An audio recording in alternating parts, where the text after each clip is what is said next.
ನಾವಿರೋ ಜಾಗನ ನೀವು ಮಾಡ್ಕೊಡಿ. ನಮಗೆ ಯಾವ ಫುಟ್ಪಾತಿನ ಕಡೆಯಿಂದ ಏನು ತೊಂದರೆ ಇದ್ರ ನಮಗೆ ಇರೋದು ಬಂದು ಮಣ್ಣು ಒರೆಸ್ಕೊಡ್ತೀವಿ ಅಂತ ಅಂದ್ರು, ಮಣ್ಣು ಒರೆಸ್ಕೊಡ್ಲಿಲ್ಲ. ನಿಮ್ಗೆ ಯಾವ ತೊಂದ್ರೆನೂ ಆಗ್ದಂಗೆ ನಾವು ಫುಟ್ಪಾತ್ ಬಿಟ್ಟು ನಾವು ಆ ಕಡೆ ಕುಂತಿದೀವಿ.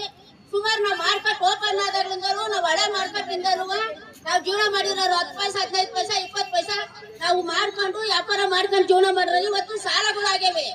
ಸಾಲಗಳು ಆಗಿರೋದಕ್ಕೆ ನಾವು ಏನ್ ಮಾಡ್ಬೇಕು? ಮಕ್ಕಳನ್ನ ಸಾಕೋಣ, ಓದ್ಸೋಣ, ಬರ್ಸೋಣ, ನಾವು ಜೀವನ ಮಾಡೋಣ, ಕಾಯಿಲೆ ಕಸಾಲ ವಾರ್ತೆ ಮಾಡೋಣ.